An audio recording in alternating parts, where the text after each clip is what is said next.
Shalom, meus queridos amados irmãos, a graça e a paz. Pastor Ilmar Sattler, Emerick Heller Kaiser, falando ao vivo aqui de Lajinha, Minas, direto do nosso Centro de Cultura Bíblica Bereshit, onde estamos aqui desde 92, fundamos esse seminário, sou fundador e diretor, e já formamos mais de 700 pessoas, mais de 2.000 já passaram por esses bancos escolares. Hoje o nosso curso está mais online, temos poucos cursos presenciais, a maioria deles estão no online, né? Você faz diretamente na sua casa aí. E o nosso canal no YouTube, Seminário Teológico Bereshit, está aberto para todo mundo que quer aprender. Quem quiser fazer o curso regularmente, deverá então fazer as atividades, preenchendo a matrícula, pagando mensalidade e a prova, etc. Os demais querem apenas aprender, basta acessar aí. Nós estamos estudando uma matéria chamada Teologia Geral 1, a primeira parte da teologia, que estuda Deus, né? Na primeira aula já estudamos um pouquinho sobre Deus, os nomes de Deus, as maneiras de percebê-lo, né? Pela intuição, pelos argumentos, pelas provas. E depois, na aula número 2, fizemos um levantamento dos atributos e dos nomes que aparecem com referência ao ser humano, com referência à maneira de mais fácil identificar-se com o ser humano. Na aula de hoje, nós queremos entrar nos atributos e vamos começar nos atributos diretos. Então, nós temos atributos chamados comunicáveis e os atributos não comunicáveis ou incomunicáveis. Nos atributos incomunicáveis, primeiro, são aqueles que Deus não partilha, não compartilha com outros, né? Somente dele, é Deus. Deus é eterno, é só ele. Deus é onipresente, onipotente, onisciente, ele é independente. Então, isso é somente a ele, não comunica com o ser humano.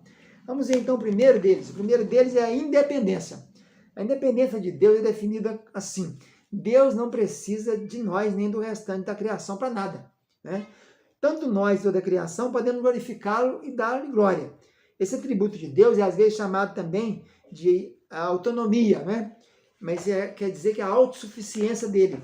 Ele não depende de ninguém, ele não é servido por mãos humanas como se de alguma coisa precisasse, pois ele mesmo é quem a todos dá a vida, a respiração e tudo mais. Está lá no discurso de Paulo em Atos 17, né? Jó também fala sobre isso, pois o que está debaixo de todos os céus é meu. Salmo 50, conheço todas as aves do monte, são meus todos os animais que pululam no campo. Se eu tivesse fome, não tu diria? Pois o mundo é meu e tudo nele se contém. Em João 17 também temos um versículo que firma esse atributo. E agora glorifica, meu Pai, contigo mesmo, com a glória que eu tive junto de ti, antes que tivesse o mundo. João 17, Jesus fala, minha glória que me conferiste, porque me amaste antes da fundação do mundo. Então ele mostra o fato de Deus ser três pessoas, né? Mas um só Deus significa que não havia solidão nem falta, comunhão interpessoal, né? Eles estavam os três em um só.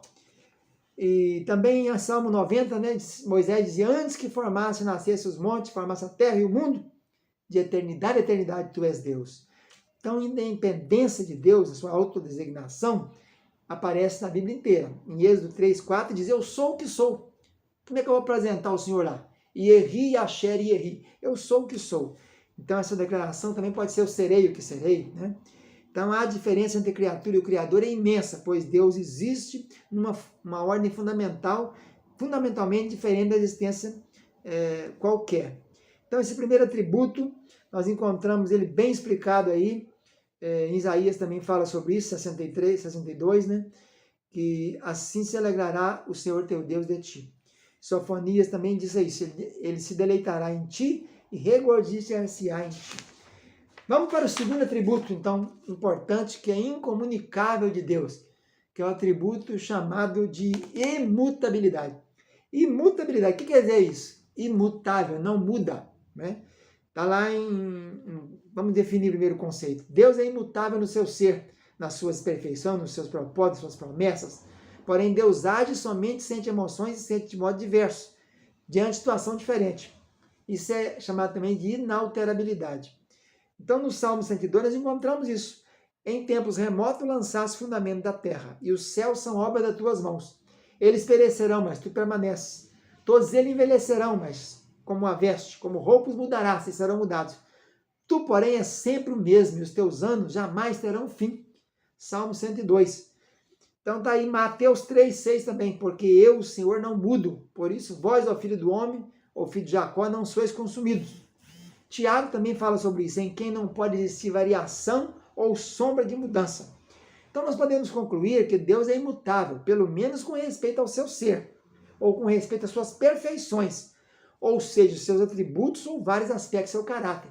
Concernente ao seu caráter, ao seu ser, ele é imutável, né? Bavinck, o teólogo holandês, diz o seguinte: a doutrina da imutabilidade de Deus é das mais alta importância para a religião. O contraste deve ser e vir a ser assinalada a diferença entre o Criador e a criatura. A definição dada acima afirma a imutabilidade ou a inalterabilidade de Deus com respeito aos seus propósitos, né? O conselho do Senhor dura para sempre. Os desígnios do seu coração por todas as gerações. Salmo 33, 1.